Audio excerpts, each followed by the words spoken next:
Hi, I'm Keith Cotter and welcome to the HSB Academy tutorial session. In this session we're going to take a further look into detailing of floors, and specifically we're going to take a look at detailing a blocking piece or detailing a ladder. So let's jump in, let's take a look and see how we do this.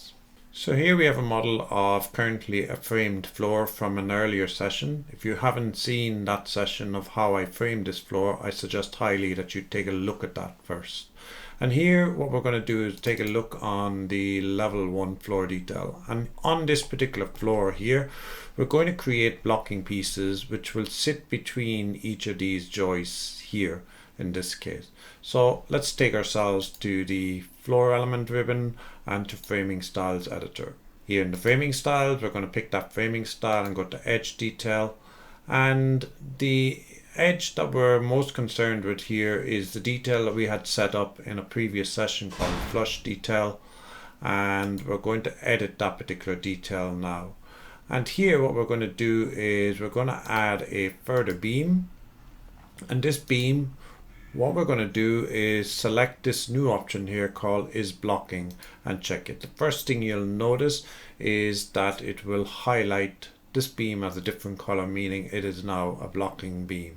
So when I say OK here, you will already begin to see that the result here is creating the blocking effect that you require in this instance. Of course, what I could also do if I wanted to is move that particular blocking piece. So we could move it to something like this, or if you wanted a space between it, you could create a offsite geometry line, something like I could create a geometry line from here to here and give that a fixed distance. So I could say to this, I want this to be maybe 50. It's now fixed at 50, and move this and lock it into this particular line here. And what you then get is a resultant space between the actual blocking themselves in this case.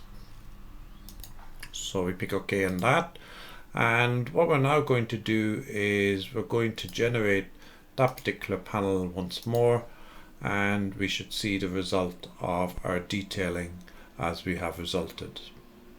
So now let's move up to this particular area here, and what we're going to do now is we're going to create a ladder detail, and that's the overhanging detail that we want on the edge of a floor, either here or here. It could also be up here, down here. So once more into the framing styles editor. Once more we take ourselves to the edge detail, and this time I'm going to use the parallel detail, and I'm now going to create a new detail. So in this case I'm just going to create a parallel detail, and I'm going to call it maybe parallel ladder in this particular instance now. So for the example of this, what I'm going to do is I'm going to create an offset line from the edge of the panel out. But what I'm also going to do is I'm going to add a distance parameter, and I'm going to say ladder offset. And let's just say I'm going to make this 150 mil as being a value that I'm going to put in here. And what we're going to do is select this offset line and set it to the ladder parameter in this case. Now what I'm going to do is I'm going to unlock this particular beam here and move it to the outside here and lock it into that parameter value here. And we're going to unlock this and put this back here to where it was originally, which is that original line in this case. We're going to zoom in here and lock that into this area here. So we've created a space now between the two beams in this case. Okay, so a new feature in the detail editor is add ladder, which is this tool here.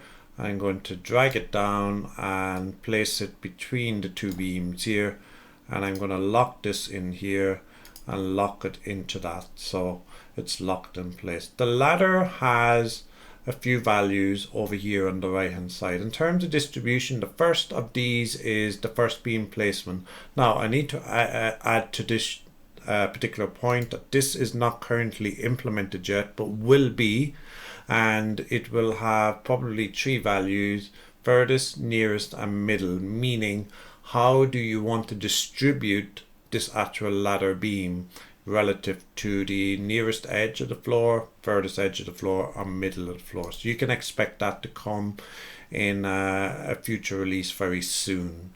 However, we can decide what the first beam distance would be, and maybe I'm going to say this is going to be 300, so it means this is the first ladder beam from the edge of the floor, and it's going to be 300 mil away, and then I can specify what I want the actual distance between those ladder beams to be. So that's everything set, so we can say OK, and you can now see that we have the parallel detail here on the left, and if I wanted it also on the right, I could set that detail here as so.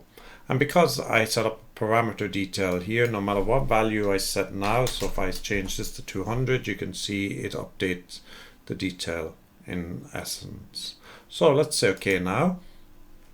And the last step that we now need to do is to generate these particular elements here.